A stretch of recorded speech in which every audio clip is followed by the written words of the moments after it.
Bienvenidos al segundo episodio de La Barca del Sátiro, el podcast de la Fundación Loveliana. Hoy nos adentramos en el universo de una de las plantas más importantes y a la vez estigmatizadas de América del Sur, la hoja de coca. Este episodio es una antesala al encuentro virtual Minga Coca, Palabras Hojas para Cuidar el Sur. Un espacio gratuito, multidisciplinar y profundamente necesario que comenzará el mes de julio organizado por la Fundación Loveliana. El objetivo, abrir un diálogo honesto sobre la hoja de la coca, dignificarla, escuchar las voces del sur, indígenas y mestizas que han cuidado esta planta durante milenios.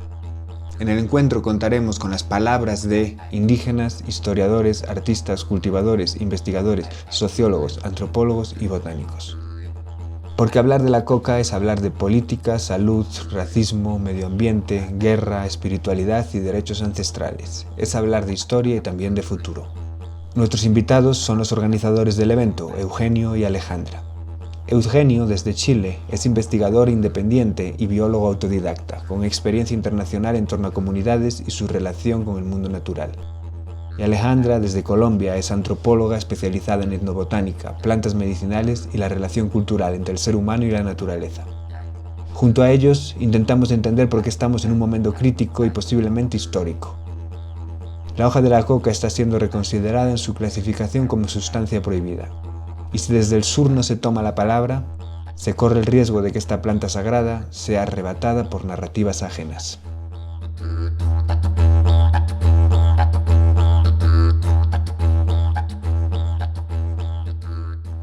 Eugenio, Alejandra, muchísimas gracias por venir y por uniros a esta conversación. Con motivo del encuentro virtual y multidisciplinario que la Fundación Loveliana va a hacer en julio, llamado Minga Coca, Palabras Hojas para Cuidar al Sur, vosotros estáis organizando este encuentro que es gratuito y bueno, pues podemos empezar por ahí, ¿no? ¿De dónde surgió esta idea? ¿Por qué? ¿Cuál es la motivación que hay detrás? Hola, buenas tardes. Primero que todo, muchísimas gracias por esta invitación. Qué rico estar en este espacio acá con ustedes, poder conversar un poco más sobre este encuentro y sobre, bueno, las cosas que están pasando con la Fundación Loveliana. Entonces, pues, muy contenta. Los saludo desde Manizales, Colombia. Esta es una región cafetera y estamos pues desde acá contándoles en este espacio un poco más sobre lo que vamos a hacer. Este encuentro, el año pasado, yo tuve la oportunidad de estar en el seminario de historia de las drogas que ofertó la fundación. Y ahí digamos que tuvimos esta oportunidad de encontrarnos varias personas interesadas, investigadores, conocedores sobre estos temas que tanto digamos que nos interesa o que es tan importante que podamos conversar en términos de América del Sur y bueno, en fin, del mundo entero, pero podemos empezar por esta parte. De ahí de todo este seminario que estuvimos con diferentes profesores, surge, digamos, como esta inquietud o estas ganas de conversar un poco más sobre la coca, siendo esta una de las plantas más importantes, si no diría yo, me atrevería a decirlo, más importante para América del Sur, toda la región andino-amazónica, y cómo precisamente en el caso específico de Colombia, digamos que ha tenido todo este impacto, no solo a nivel de país, sino a nivel de mundo en todo lo que ha sucedido. Entonces, un poco que la motivación de este encuentro es abrir un espacio que sea independiente, reflexivo, abierto, para poder encontrarnos y conversar acerca de la planta, que como lo vamos a ver precisamente en el encuentro, aquí hay muchísimos temas, digamos, que podemos tocar desde la parte botánica, desde la arqueología, desde la parte política, desde lo cosmogónico para muchas de las comunidades que están. Entonces, bueno, digamos que había esta inquietud por seguir trayendo información y una información veraz, tratar de que precisamente saliera de los territorios desde donde está la planta, desde donde están esas relaciones y bueno, seguirlo conversando. Yo sí creo firmemente que de lo que hablamos y de lo que vamos construyendo culturalmente, precisamente es donde podemos tener, digamos, esos impactos, independientemente de lo que sea que se formule, en este caso de políticas de drogas o de diferentes situaciones que podamos tener. Entonces, esa es como una de las principales motivaciones en el caso, pues, de la fundación que están en Chile. Veíamos también, digamos, a veces estas faltas de comunicación desde los mismos medios, ¿cierto? Entonces, cómo salen ciertas noticias, cómo llega, cómo se maneja la información Y buscamos con esto, yo se lo comentaba a Eugenio y a varios de los presentadores, vemos que hay una motivación en ir haciendo un tejido, en irnos encontrando en diferentes países. Inicialmente va a ser de manera virtual, ojalá pues en algún momento esto pueda ser presencial, porque si hay algo, digamos, que convoca a esta planta es al encuentro, es a endulzar la palabra, como se dice en muchas de las comunidades, pero decíamos, así sea inicialmente, empecemos virtual, encontrémonos y tratemos de precisamente hacer una convocatoria con unos presentadores muy interesantes. Entonces, ahí más o menos es como vamos estructurando esa idea y bueno, ya estamos para julio, entonces pues ya prontamente vamos a empezar ahí ya toda la parte de las presentaciones con todos los invitados. Y ya, Eugenio, ¿quieres completar algo? Sí, quizás complementar un poco esta idea sobre digamos, esta brecha de comunicación.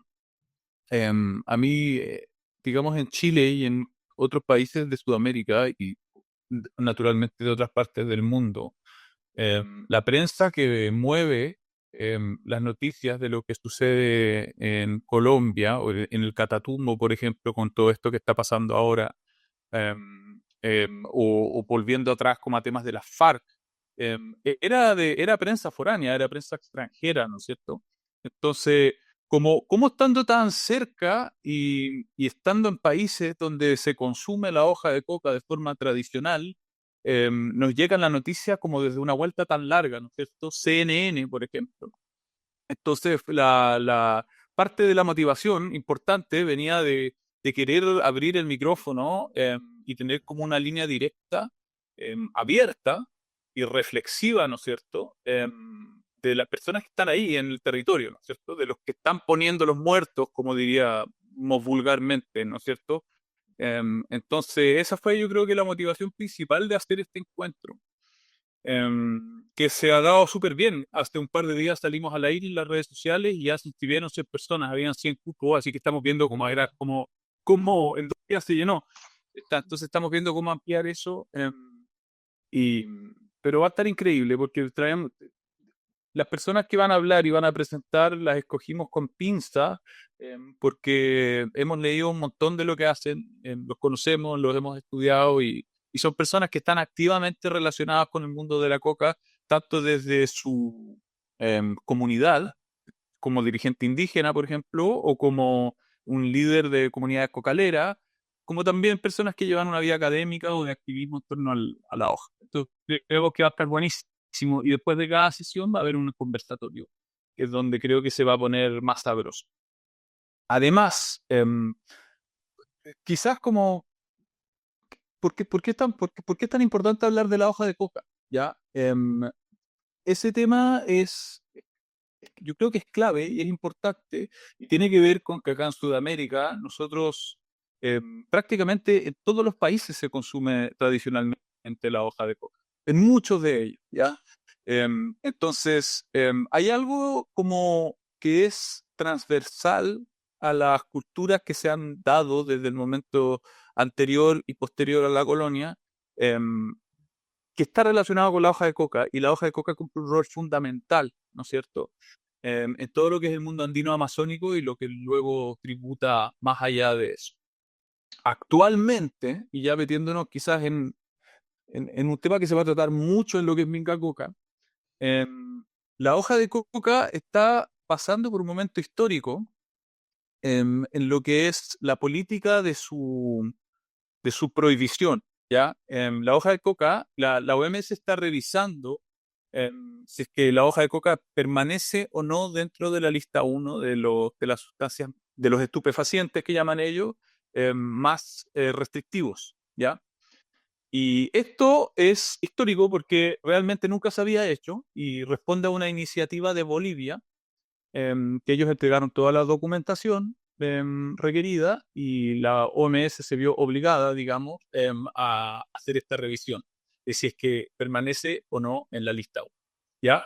Y esto es, digamos, son más de 60 años, ¿ya? Esto fue en 1961 en que la hoja de coca entró en esta lista, en la Convención Única de Estupefacientes.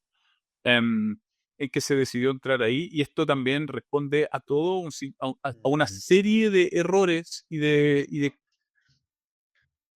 discursos y defensas que son falsos, hechos y derechos, y que también hablan, las justificaciones son racistas, hechas y derechas desde un inicio. Entonces, en mi opinión, la OMS debería estar avergonzada de lo que sucedió en ese momento y debieron haber enmendado esto hace muchísimo tiempo atrás, sobre todo porque es tan importante para el mundo amazónico andino que eliminarlo es, como algunos investigadores dicen, una suerte de etnocidio sofisticado. Es tan importante que eh, prohibirlo genera, las implicancias son monstruosas, ¿no es cierto? Y el tema es, a mí me da rabia porque si tú te pones a mirar hacia atrás, en el año 1950 salió un informe de la OMS revelando y concluyendo que la hoja de coca no produce adicción, según como lo definió la misma OMS. ¿Ya? Y años después, eso se hace caso omiso y se declara que la hoja de coca tiene que estar en la lista 1. ¿Ya?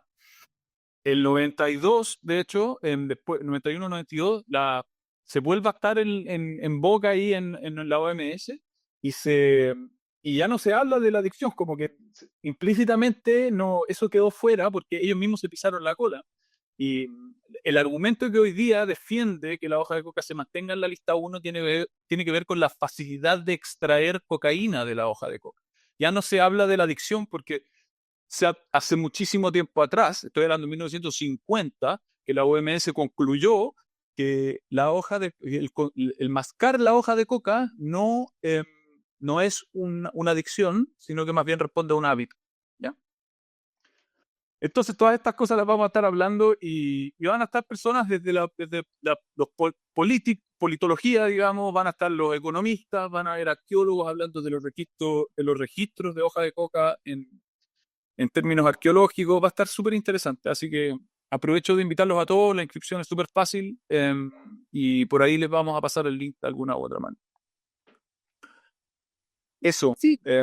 No sé, de repente, Ale, ¿tú podrías contar un poco en Colombia cómo se fue dando el mercado de la coca, de la cocaína? Y es que ¿Cómo es el contexto allá? precisamente con esto que decías, digamos que hay dos puntos claves. Entender esta forma, cuando hablabas sobre el etnocidio y el por qué se hacen estas prohibiciones y las consecuencias que tienen. Y nosotros, digamos, pues el tema de Colombia es un tema muy amplio. Creo que me podría quedar horas y horas y horas tratando de explicar en qué se basa todo este conflicto que viene desde el tema de la historia de las drogas que desencadena en una guerra muy fuerte. Esto comienza en el 82 con Ronald Reagan y toda su propuesta de la guerra contra las drogas. Y pues bueno, digamos, para no hacer muy largo el cuento, porque pues como les digo, es un tema muy amplio y muy complejo, que se tendrían que tocar varios puntos. Tratar de ser lo más precisa es contar un poco, hacer esta línea del tiempo en qué es lo que sucede. Damos que inicialmente la hoja de coca siempre ha estado haciendo presencia en el territorio. Eso sí es una cosa, por lo que hablamos ancestralmente ha estado su uso. Resulta que ya empieza, digamos, un poco este tema del narcotráfico de una manera muy fuerte, pero que inicialmente, digamos, para el caso Colombia, no era tanto la producción, es decir, los cultivos no daban para esto, sino que se importaba la base de coca en la pasta base, perdón, desde Bolivia, desde Perú, ¿cierto? Se subía, ya se procesaba y aquí ya, digamos, salía en forma de clorhidrato de cocaína para el mundo. Em, Esto empieza a pasar en el 82, empezamos a tener el boom del narcotráfico, pues hay muchas cosas que como colombianos y mientras podamos tener los espacios y lo podamos conversar, siempre digamos que se ha buscado, digamos, por decirlo así, limpiar un poco el nombre del país en ese sentido, ¿cierto? Porque pues si bien ha sido un país que todavía a hoy seguimos hablando de que el 70% de la producción, eso pues digamos como las cifras más aterrizadas siguen siendo desde Colombia. Hay muchas otras cosas, pero bueno, entonces para desencadenar o para entender, digamos, esto, tenemos ese primer momento, el boom del narcotráfico, tenemos entonces esta guerra contra las drogas. Hay que entender algo geográficamente, la ubicación de Colombia y el acceso, nosotros tenemos el acceso a los dos océanos, ¿cierto? Tenemos salida al Mar Caribe y por el Pacífico. Entonces es un punto estratégico De ahí se empieza, digamos, a hacer todas estas campañas que necesita específicamente Estados Unidos en su guerra contra las drogas, a tratar, digamos, como de frenar este fenómeno y lo que empiezan a hacer, más puntualmente, digamos, para el caso Colombia, es algo que se llama el Plan Colombia. Este Plan Colombia busca la erradicación de los cultivos, la desestabilización de muchas, digamos, situaciones que se podían ver asociadas con el narcotráfico, pero que realmente no lo eran. Entonces tenemos un país que ya viene con un conflicto armado muy complejo, que ya, digamos, lleva más de unos 80 años en todo el tema del conflicto armado, una guerra muy cruda, muy fuerte. A esto le sumamos el tema del narcotráfico, entonces, bueno, ya digamos que la situación es mucho más compleja. ¿Qué pasa ahí?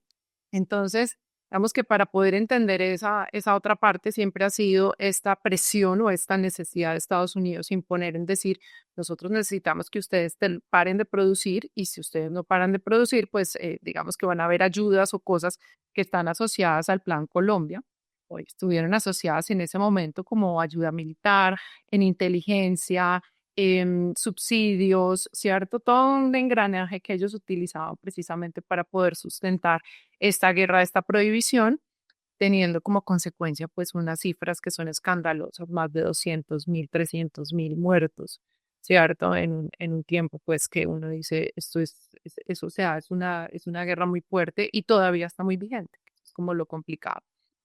Para zonas, por ejemplo, como el Catatumbo, es una zona muy estratégica, es una región muy bonita acá en Colombia y ha sido una de las zonas más afectadas, la parte del Cauca también.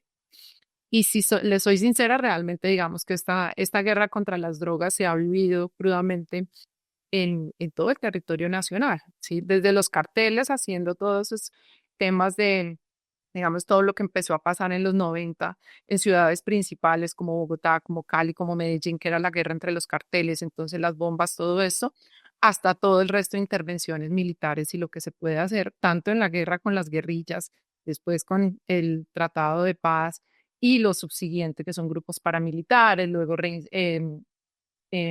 incidencias o reincidencias de las FARC. Entonces, digamos que el tema político acá es bastante complejo. Para tratar de aterrizarlo un poco a este tema y que podamos entender, hay algo que hemos pensado y eso precisamente ahora se ha tratado muchísimo en Viena, ¿cierto? Y es que esta guerra no funciona. Esta guerra contra las drogas, pues realmente como la han planteado y lo que se quiso hacer en un momento con toda esta postura, pues realmente ha sido una guerra fallida, ¿sí? En términos de hacer el control que querían, lo que buscaban hacer. En términos, pues, de más exactos de la guerra, pues, como les digo, hay unas cifras escandalosas en cuanto a muertos y en cuanto a todo el impacto social que ha tenido. Entonces, digamos que un poco la postura desde ahora, desde hace más o menos 2 años, Colombia viene precisamente tratando de hacer este trabajo en diferentes organismos, ¿cierto? Desde Naciones Unidas y desde muchos de estos organismos, digamos, gubernamentales, internacionales, para tratar de entender qué es lo que podemos hacer. Cómo podemos precisamente mirar este tema de la hoja de coca. Como bien lo decía Eugenio, es decir, esto es una cosa que independientemente de lo que pase, la hoja ha estado y va a estar, digamos, presente. Y un poco la lucha y la defensa y lo que se habla ahora es más sobre la dignidad, precisamente que hay que estar como, digamos, en pro de la hoja. Porque no solamente, primero, las cantidades que tú necesitas para hacer la producción del clorhidrato son demasiado grandes, sino que también precisamente tenemos ya los estudios de todos los valores nutricionales que tienen. Entonces tú ya ves que no es solamente una dominación, que sí, claro, se ha hecho desde esa guerra contra las drogas, pero como también pueden haber ahí otros, digamos, otros factores que entran a, como a ponerle peso a esta balanza en lo que pueda suceder.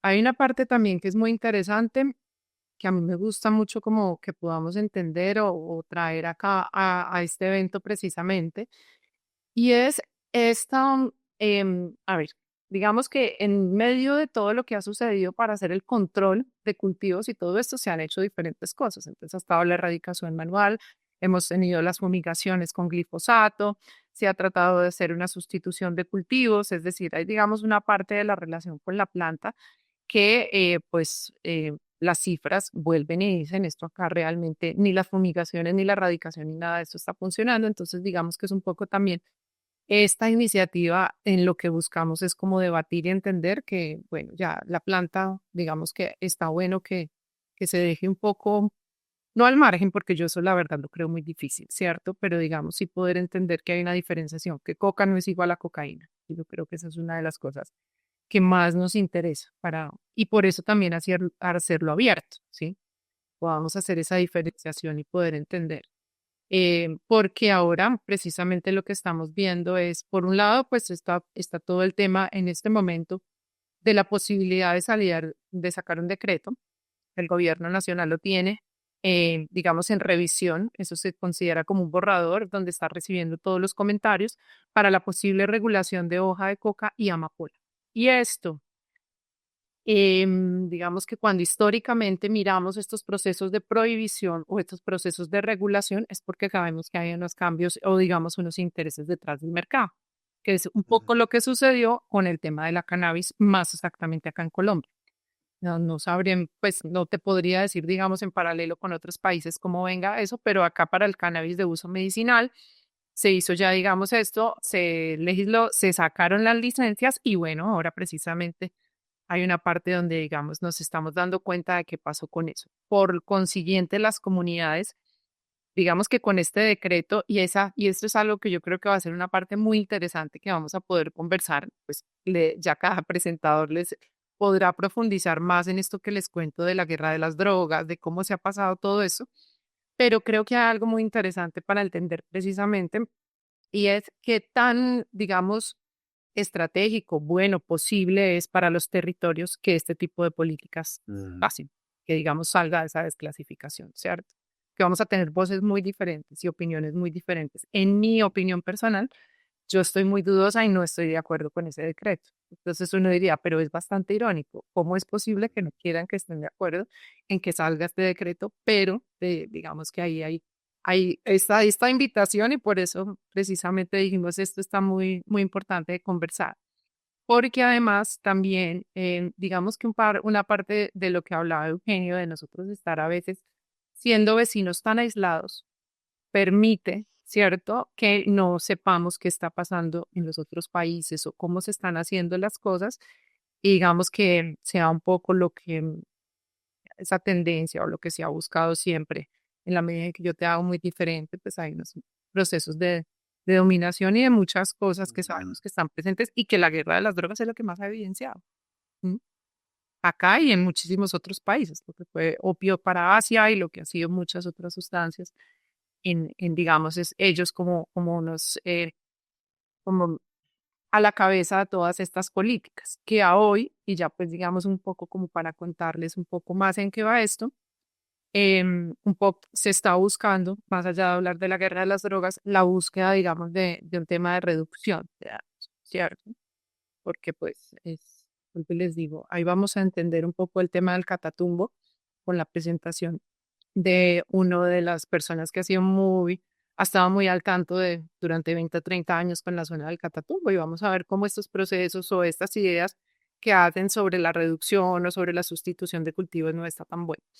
Y ya para terminar, también hay algo que es importante, digamos, políticamente entender a lo que va a pasar y muy seguramente ya vamos a estar para julio en ese momento con más información y es sobre la posible desertificación por parte de Estados Unidos precisamente en este tema.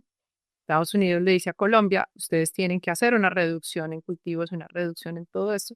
Si tú no tienes esa reducción, entonces yo te voy a desclasificar y si pierdes esa clasificación, digamos que hay varias cosas que se pierden. Entonces, bueno, hay un momento, digamos, bastante coyuntural en el ahora y pues todo está sucediendo en simultáneo. El decreto todavía no ha salido, no sabemos si va a salir. Entonces, bueno, creo que estamos, digamos, viviendo en un momento bastante convulso precisamente por todo este tema de la hoja de coca y lo que pueda llegar a pasar. ¿Qué crees que pasaría si la hoja de coca saliera de esa lista? Yo creería que, mira, o sea, digamos que hay una parte interesante en el términos de esta desclasificación, lo que permite es precisamente, digamos, yo lo veo más desde una dignidad. Ahora, digamos, hay una situación que a veces por las cosas, por las burocracias y los temas gubernamentales es difícil de entender. y es cómo los gobiernos, según las decisiones que se tomen allá, entran a regular y hacer, digamos, esa regulación interna, ¿cierto?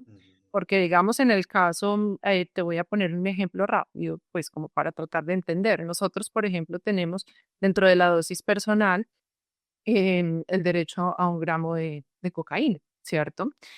Son 20 gramos de cannabis, ¿cierto? Entonces, digamos que hay una dosis personal que va a veces en disonancia de ciertas cosas que se puedan dictar en otros lugares, ¿sí? Pues digo en otros lugares gubernamentales, a eso me refiero.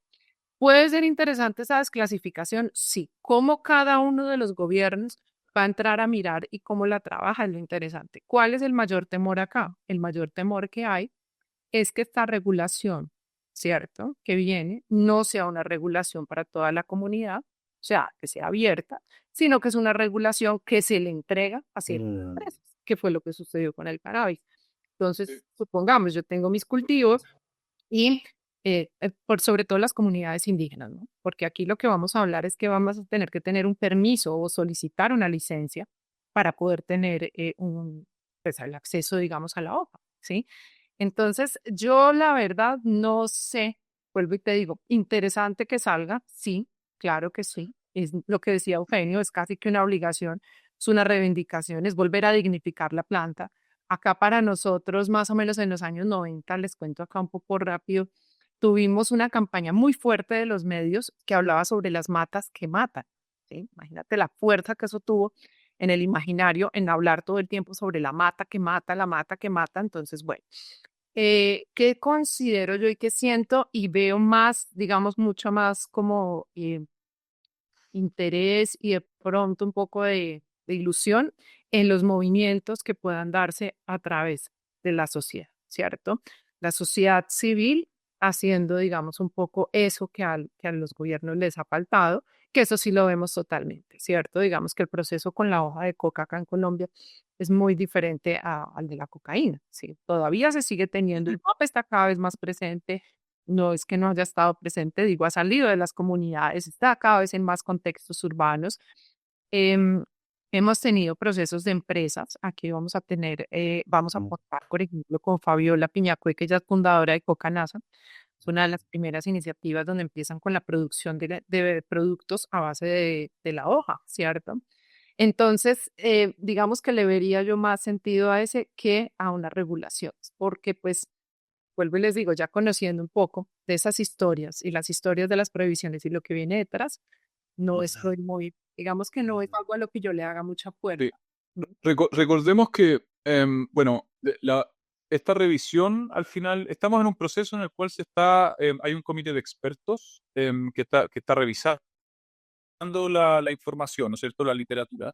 Ellos van a dar sus recomendaciones y luego la comisión CND, Comisión de Narcótica, sí, ellos que son de la OMS votan, ¿ya? Si es que se acogen o no a esta recomendación. Y así, hay un proceso burocrático que se iba a votar en octubre, luego se atrasó, lo más probable es que sea en marzo del próximo año, ¿ya? Pero lo que quiero decir es que es muy posible que la hoja de coca no salga de la lista 1. También es muy posible que si es que sale, pasa a la lista 2. ¿Ya? No es que salga y de repente la hoja de coca deja de estar prohibida en todo el mundo y sale de todas las listas de la OMS y pasa a ser igual que las papas y los tomates, ¿cierto? Y la lista 2 es muy similar a la lista 1, solo que tiene cierto, o sea, se mantiene el uso médico de investigación, pero hay ciertos más ligereza en su control administrativo, pero no es tan distinto a mi juicio, ¿ya? Lo que sí es que si es que llegara a salir, digamos, y pasa a estar como en un estado de libertad total, lo que es interesante, y que medio que lo mencionó Alejandra, pero que quisiera enfatizar, es que aquellas comunidades que ya trabajan con la hoja de coca y hacen productos con la hoja de coca, tienen un interés que seguramente va a entrar en conflicto con la apertura a nuevos mercados, ¿ya? Es decir, si es que se desprohíbe la hoja de coca, se podrá transar la hoja de coca por todos lados, ¿ya? Hablando con personas del gobierno de Bolivia, me contaban que si es que llegara a pasar eso, la entrada de riqueza al país por la apertura a un mercado internacional de la coca, está bastante cerca de lo que sería el gas para Bolivia, ¿ya? Estos son como los números más o menos que ellos han corrido. Entonces, imagínense para estas pequeñas comunidades, pequeños productores que usan la hoja de coca, se abre un mercado gigantesco, entonces van a estar haciendo productos quizás similares a los que se hacen en Colombia por pequeñas comunidades, en Holanda o en, qué sé yo, en cualquier parte del mundo, ¿no es cierto? Y ahí se va a entrar en una competencia que si es que no está bien regulado internamente, podría ser ultra perjuicioso para estas comunidades, ¿cierto? Entonces, yo ya sé de comunidades indígenas que no están a favor de la desclasificación de la hoja de coca de la lista 1, por este miedo a que, en caso de que salga de la lista, queden desnudos básicamente a un mercado gigantesco que se va a abrir, ¿ya? Y que precisamente, digamos, complementando esto, ahí es un poco la línea que está el decreto, que está lo que les digo en revisión para el caso Colombia, ¿sí? Que es un decreto que en cierta medida tú dices, bueno, muy interesante porque se va a poder hacer. Tiene el tema de investigación, ¿cierto? Entonces el tema de investigación es muy fuerte, que también por el tema de investigación, digamos que hay unas ciertas reservas, porque sabemos que todo el tema de investigación, de genoma, de todo esto, va a crear precisamente, para resumirlo, digamos, una pérdida de libertades, ¿sí?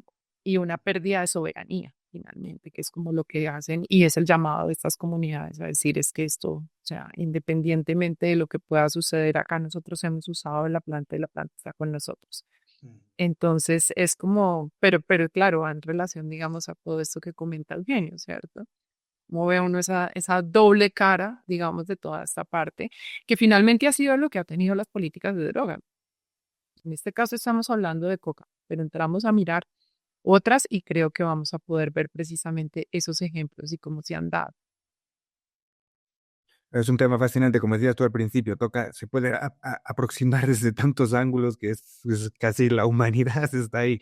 Y muchas de estas prisiones, no sé si te acuerdas, Eugenio, en el Coca Summit, aquí en el Valle Sagrado, que se hizo hace un par de meses, se pusieron de manifiesto, ¿no? Allí no había muchos líderes indígenas, estaba Fabiola, estaba algún otro, pero los indígenas estaban, no, en plan, esto de la liberación y todo eso, decían, ¿liberar para quién, no? En plan, nosotros la podemos usar, nosotros la estamos usando, ¿para quién es esto, no? Y hubo fricción ahí, hubo diálogo también, ¿no? Totalmente, totalmente. Y es legítimo. O sea, lo que ellos contaban, si bien creo que estamos todos de acuerdo con que la planta no debería estar en esa lista, es absolutamente legítimo, razonable, el, esa preocupación, porque ¿qué va a pasar si es que se libera, ¿no es cierto? Entonces, como que lo entiendo. En mi caso, yo soy mestizo, ¿no es cierto? No participo, no soy parte de una comunidad indígena, no hay uso tradicional en mi comunidad cercana, en mi familia, ¿no es cierto?, de la hoja de coca. Sin embargo, yo masco hoja de coca todo el tiempo y tengo una relación íntima hace años con la planta. eh, y yo quisiera poder estar viajando por el mundo con mis hojas, ¿cierto? Yo quisiera poder caminar tranquilamente por Santiago con mis hojas, ¿no es cierto? Y es terrible no poder contar con ese gran aliado que he tenido hace ya muchos años, en el día a día, y hacerlo a escondidas también. Como que qué terrible hacer a escondidas algo que es tan hermoso, ¿no es cierto? Ujú. Y mira que con esto hay algo que se nos había pasado a comentar, es un poco el nombre de Minga Coca, ¿cierto? Ajá. Digamos que la Minga en esta zona del sur es una palabra que está muy presente. Digamos que es un ejercicio colaborativo, si lo pudiésemos resumir de alguna manera, pues tratando de parafrasear ciertas cosas. Pero que precisamente cuando hacemos esta minga estamos buscando encontrarnos y colaborar y estar con un fin. Y con esto que Eugenio decía, por ejemplo, de Chile, yo decía, imagínense, nosotros acá y lo siento, volviendo a hablar sobre este tema de las regulaciones, creo que tenemos que conversar mucho en términos del sur, hasta para nosotros mismos poder empezar a poner, digamos, un consenso respecto a eso. Es increíble que una planta que ha estado tradicionalmente tenga las restricciones, por ejemplo, hoy que se pueden tener en Chile o en Argentina o en bueno, otros países, ¿cierto? Donde, digamos, no puede suceder lo mismo que en Perú, en Colombia o en Bolivia, que diría yo que están precisamente, digamos que está un poco más presente esa hoja. Entonces, con esto de Minga, decíamos, bueno, precisamente vamos a hacer este encuentro, vamos a unir fuerzas en esta apuesta, la conversación realmente y lo que se crea y lo que se construye desde ahí, precisamente podemos ser, digamos, un poco jardineros de ideas, ¿no? Venir dejando semillas que nos permitan a nosotros precisamente poder tener em, ideas y estos consensos de conversar y de hablar y de decir, bueno, qué tan importante o qué tan relevante es esto o que precisamente podemos ir gestando nosotros dentro de los países. Aprovecho de comentar al tiro con respecto al nombre. Nosotros también agregamos una pequeña bajadita que dice palabras hojas para cuidar el sur. No lo hemos aclarado todavía, lo quería mencionar al principio de la primera sesión en julio, pero esa es una cita a un trabajo muy hermoso que hace Fernando Urbina Rangel, ¿ya? Ujú. Que es un investigador. Él es antropólogo, pero es fotógrafo y hoy en día está ya más en lo independiente.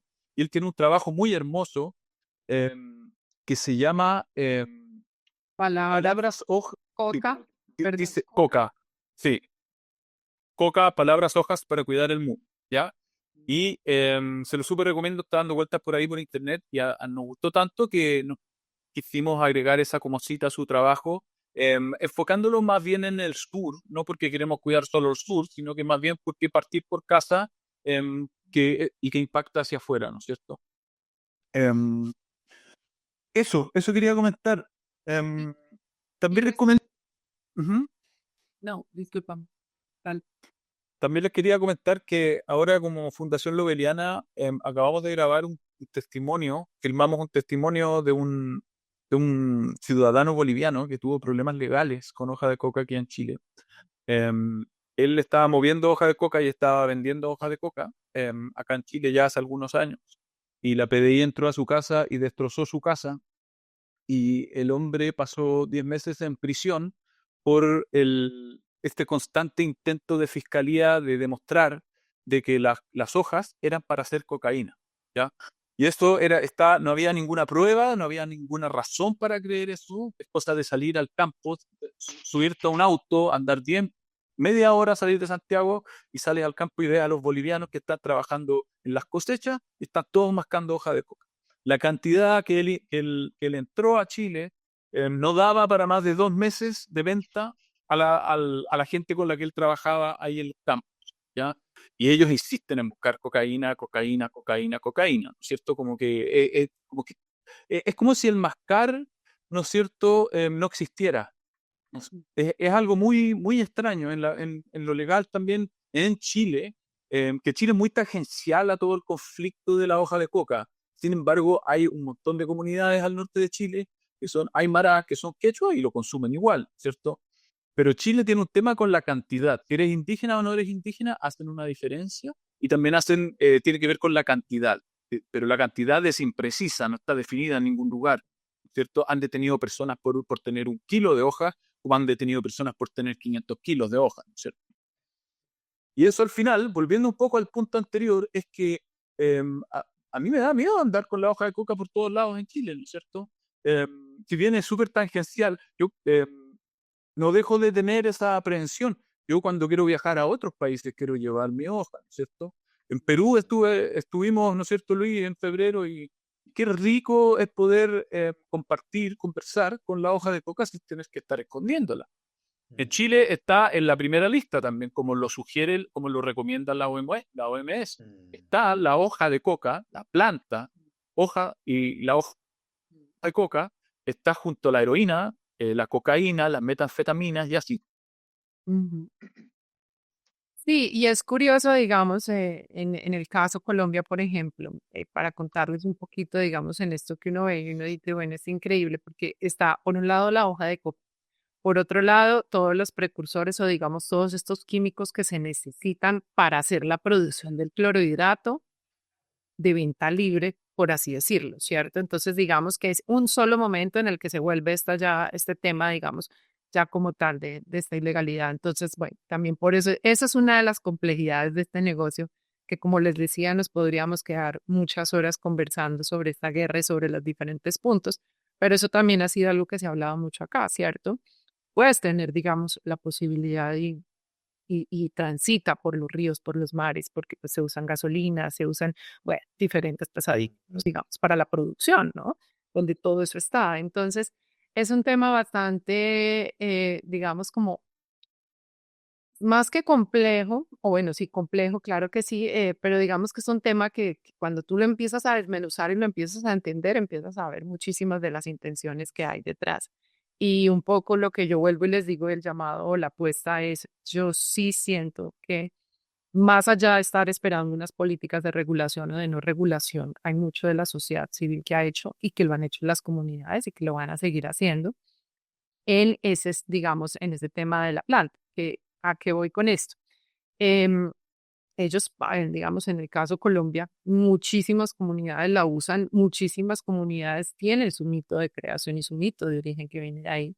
Este trabajo que menciona Eugenio de Fernando Urbina, por ejemplo, es muy bonito porque precisamente es poder entender cómo esta planta ha estado cuidando las comunidades. Que es cierto, digamos, que cuando empezamos a escuchar estos relatos, y es un poco, digamos, lo que nos quisiéramos hacer, empezar a entender cómo es que se construyen estos relatos sobre la hoja a nivel del sur, casi siempre está desde el cuidado. Es una planta que cuida, es una planta que te endulza, es una planta que, digamos, en términos físicos, por así decirlo, cuando estás usándola, te hace una oxigenación en la sangre. Por eso es que es tan buena cuando estás en lugares con mucha altura, ¿no? Que te permite, en Colombia decimos el soroche, que el mal de altura, ¿cierto? Digamos que te permite ahí trabajarlo.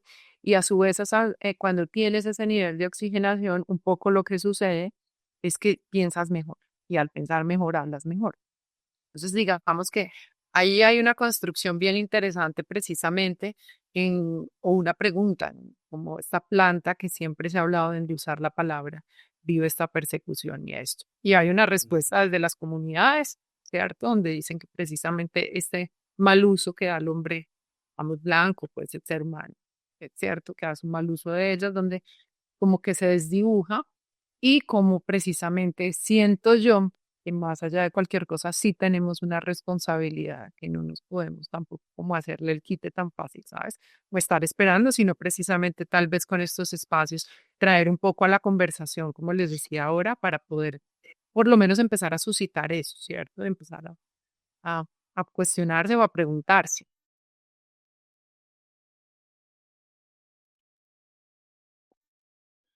En tu caso, Alejandra, ¿cómo ha sido tu viaje con la coca? Supongo que cuando crecías tenía un estigma, como lo que decías tú, de la mata que mata, y eso ha cambiado. ¿Cómo apareció la planta es curioso verlo desde una perspectiva de Colombia y de cómo se vive desde allá. No, y mira que curiosamente, digamos que ahí sí pues yo, digamos, me toca hacer un paréntesis porque no es algo lo común y lo normal, digamos, pero te voy a contar un poco. Mis primeros contactos con la hoja de coca es a través de comunidades indígenas y es, digamos, a través de mi madre, ¿sí? Mi mamá siempre trabajó muchísimo tiempo con el movimiento ambiental en Colombia, mucho tema de conservación, las primeras reservas de la sociedad civil, entonces, bueno, digamos que ella muy en este tema ambiental y el trabajo con comunidades.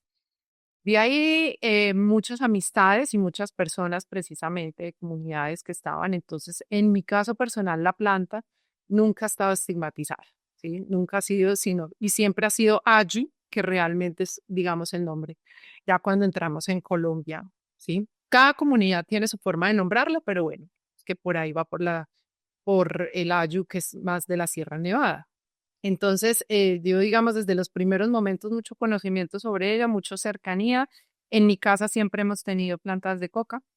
Mi madre hace más de 40 años hace bonsai. Yo ya estoy por su camino y tenemos, digamos, un bonsai de coca, que se Mm. después, en algún momento les presentaré una foto, porque ha sido esa planta guía y esa planta que acompaña y esa planta que ha estado presente. Por el lado de mi padre hay algo bien especial y es, él era de una ciudad que se llama Cali, Cali, Colombia.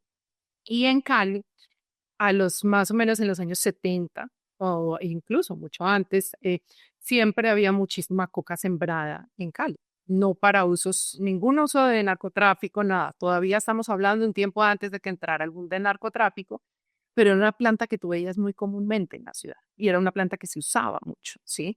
Porque más allá de cualquier cosa era una planta medicinal.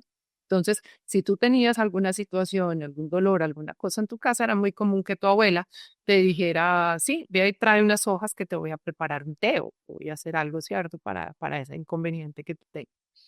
Entonces, digamos que la parte mía, digamos, el trabajo ha sido siempre muy acompañada desde ella, muy usuaria, y no he tenido, digamos, este tipo digamos, de preconceptos, más defensora que cualquier otra cosa y más entendiendo, digamos, desde ese carácter botánico, desde ese carácter mucho más profundo que pueden tener las plantas.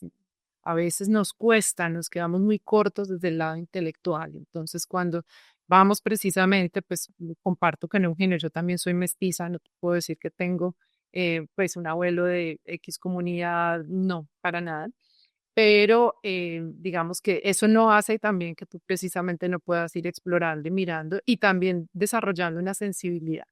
Entonces, por ese lado, sí, siempre muy presente, que te digo, aquí acompañando, en la casa, en todos los lugares. El Mambe muy presente en los círculos de palabra y también esa, digamos, esa costumbre. Yo vivo en una ciudad que es, digamos, alta, estamos bien en las estribaciones de la cordillera central de los Andes. Recuerden que cuando la cordillera llega a Colombia se divide en tres, ¿no?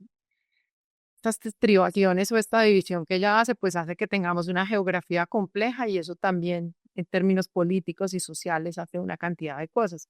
Pero yo estoy en una ciudad más o menos sobre los 2.150 metros sobre el nivel del mar.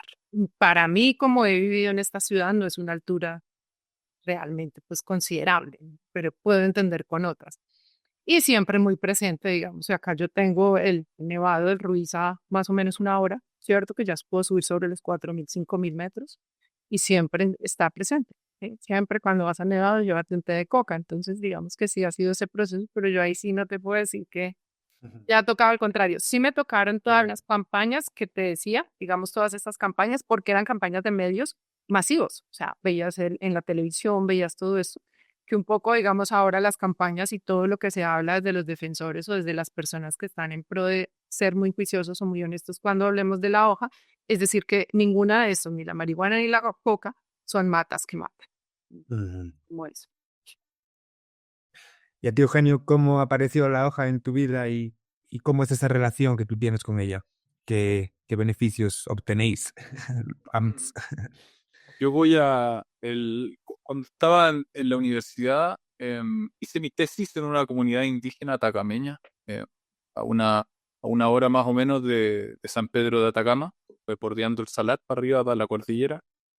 Y ahí trabajando con ellos me tocó ver por primera vez en su uso típico, o sea, tradicional, digamos, la hoja de coca. Y ahí me quedó mucho tiempo dando vueltas.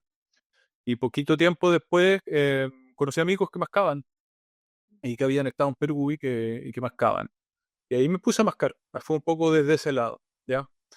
Em, y mi relación con la planta es variable, pero todos los días como un poquito más que un poco, ¿ya? Em, y, mm, y a mí me ayuda mucho, por ejemplo, para el trabajo físico no me funciona bien. Se me acelera mucho el corazón. Es más bien para la conversación, así lo uso yo. Tampoco para leer o trabajar en el computador me cuesta, algo me pasa como, me cuesta concentrarme, pero para conversar siento que es un activador espectacular, ¿ya? Entonces, en ese ámbito, no solo desde lo festivo y recreativo, sino que de repente, si es que quiero tener una conversación profunda con alguien, me siento de frente y nos ponemos a comer hoja un buen rato y conversamos. Y en ese sentido, siento que no hay nada como la hoja de coca. Bueno, pues no sé si queréis resumir un poquito de lo que la gente puede esperar en el curso. Habéis mencionado que tenéis a diferentes invitados y si Ajá. queréis profundizar un poco para ir cerrando, algunas cositas más que queráis decir. Ujú. Antes de cerrar, yo quería hablar de un tema que es muy importante, que está relacionado digamos, con el hecho de la prohibición de algunas plantas, ¿ya? Y es que la narrativa que se nos ha impuesto es esto relacionado al debacle ambiental que se está dando, por ejemplo, en el Amazonas. em, la narrativa que se nos impone es que el narcotráfico es el que está produciendo todo este tipo de deforestación y la contaminación del suelo y de las aguas en esa zona, ¿ya? Sin embargo, dándole una vuelta más a eso, uno se da cuenta que esa narrativa eh, es la narrativa desde el prohibicionismo, ¿ya? Porque en verdad lo que sucede es que el prohibicionismo es el que está impulsando este debacle ambiental en distintos puntos del mundo, ¿ya? En el Amazonas, por ejemplo, es por el hecho de que en la medida que tú prohíbes el cultivo, tú estás obligado a esconder, ¿ya? En primer lugar, si tú prohíbes la sustancia, lo único que haces es aumentar el valor a la sustancia que luego se prohíbe, ¿no es cierto? Entonces, está más que observado que por más que se prohíba algo, se va a seguir vendiendo y se va a seguir solicitando y a un mayor valor, ¿no es cierto? Hay gente que está dispuesta a llegar a arriesgarse de esa forma. Entonces, en la medida que tú prohíbes, por ejemplo, la planta, la gente que la va a cultivar, porque la gente lo va a cultivar sí o sí, se ve forzada a encontrar un lugar donde están lejos de la ley, ¿no es cierto? Donde están escondidos. Y es así como se tienen que ir al lugar más recóndito, donde se cumplen con las condiciones ambientales que se dan para, por ejemplo, el cultivo de la coca, y llegan a los lugares más prístinos y más hermosos, incluso parques nacionales resguardados por ciertos mecanismos administrativos del gobierno, em, que al final los termina protegiendo, ¿ya? Entonces se resguardan en estos lugares prístinos, cortan el bosque en un lugar que es muy importante, y hacen los laboratorios de pasta base, por ejemplo, en esos mismos lugares, porque están lejos de cualquier tipo de control, ¿no es cierto? Y se hacen también pistas aéreas, más deforestación, y esto es por la prohibición, no es por el narcotráfico. Y eso es súper importante notarlo, ¿ya? Y hay gente que viene hablando de esto hace mucho tiempo, ¿ya? Está el Health and Poverty Action, están impulsando la coalición internacional de reforma en política de drogas y de justicia ambiental, ¿ya? Y ellos vienen hablando de esto hace mucho tiempo, y, y lo que ellos intentan hacer, que a mí me hace mucho sentido, es intentar como de ponernos en la otra narrativa, ¿ya? No es el narcotráfico, es la prohibición, ¿ya? Y en la medida que nosotros no hablamos de política de drogas, cuando nos sentamos a hablar del debacle ambiental, no vamos a llegar a nada. No estoy diciendo que si es que hablamos de política de drogas se va a resolver el tema ambiental. Por ningún motivo estoy diciendo eso. Pero estoy diciendo que si no lo hacemos, si no hablamos de política de drogas, no vamos a poder resolver el otro tema por defecto, ¿ya? Y eso es importantísimo y creo que por eso también es relevante que hablemos de la hoja de coca. Palabras hoja para cuidar el sur viene desde esta idea de partir por cuidar la casa, ¿cierto? ¿Cómo vamos a cuidar el mundo si no cuidamos la casa? Entonces, el Amazonas está siendo destruido por las consecuencias de la prohibición, ¿ya? Y esto no es solo el Amazonas es importante porque, y nosotros lo vemos, de hecho, en términos de protagonismo en la guerra de las drogas, la cocaína no es el protagonismo en la guerra de las drogas, ¿ya? Los últimos datos del informe del 2024 de la ONU, el mayor consumo de los consumidores, ¿ya? A nivel mundial de cannabis, iban por ahí por los 230 millones, quizás me estoy equivocando, de personas consumen cannabis, 60 millones de personas opioides, 30 millones metanfetaminas, y en el cuarto lugar está la cocaína con 23, 24 millones, algo así era. Esos son más o menos los números, ¿ya? Entonces, en términos de protagonismo en la guerra de las drogas, de repente la cocaína no es el que está siendo protagonista número uno, pero en el Amazonas y en lo que es la zona Colombia, Colombia es el que tiene más cultivos más superficie plantada, están más de 200.000 hectáreas plantadas, ¿no es cierto? En comparación con Perú y Bolivia, que tienen del orden de 80 y 30.000 hectáreas respectivamente, ¿ya?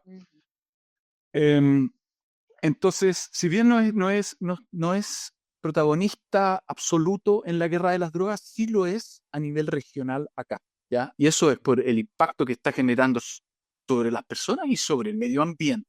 Y esto es lo que se nos olvida mencionar constantemente y de lo cual yo estoy muy feliz de que alguien lo haya puesto sobre la mesa, que es este Health and Poverty Action que les comentaba. Así que les recomiendo que lo revisen y está la coalición andando, nos reunimos todos los meses y es absolutamente genial, está muy activa, hay personas que están muy metidas en el tema y que están tratando de divulgarlo lo máximo posible. Eso quería comentar. Antes de que pase Alejandra, para cerrar, de repente decirles a todos que se inscriban en Minga Coca, que va a estar increíble y que es importante que estemos todos para los conversatorios. Las personas que van a ir tienen cosas importantes que decir y es importante, yo creo, que lo difundamos lo más posible porque estamos en un timing de lujo espectacular para lo que dentro de lo que es la revisión de la hoja de coca por parte de la OMS, ¿ya? Sí, y hay algo, digamos, ahí también en esa invitación, contarles que, como decía Eugenio, hemos mirado muy bien esos presentadores. Sé que van a hacer unas presentaciones muy interesantes. Invitarlos al conversatorio porque si nosotros tres acá estamos en este momento con varias ideas, con varias preguntas, con varias cosas, pues precisamente esa es como, digamos, un poco la intención, el podernos encontrar martes y jueves en ese horario, son más o menos dependiendo del país donde estás, verificas la hora que sea. Para el caso Colombia, 6 de la tarde, en el caso Chile sería 7 de la noche, entonces, bueno, ir como encontrando ese horario. Aquí hay muchas cosas que están pasando, hay algo también bien interesante, Eugenio lo planteaba ahora. Si ya no está ese tema de la cocaína tan fuerte, también tenemos una puerta precisamente para poder conversar de muchas otras cosas. En el caso Colombia, ese foco se va a ir, digamos, moviendo y van a aflorar todos estos temas, donde precisamente esta invitación es a conversar, es a la gente, a investigadores, a muchas personas que así sepan o no sepan, digamos, sobre la hoja, pues ahí creo que se van a llevar una muy buena información. Vamos a tener también un artista muy interesante, se llama Edinson Quiñones. Él es un artista NASA del Cauca, con una obra muy interesante. Entonces, de pronto, también si hay personas que les interesa el arte, ahí también van a tener, digamos, esa parte un poco para poder entender cómo se construye el arte desde unos sitios tan complejos, que es la guerra de las drogas y que ha sido la guerra en Colombia, vista desde el arte y mucho desde la hoja de coca. Entonces, una vez más, pues invitarlos a todos, como dijo Eugenio.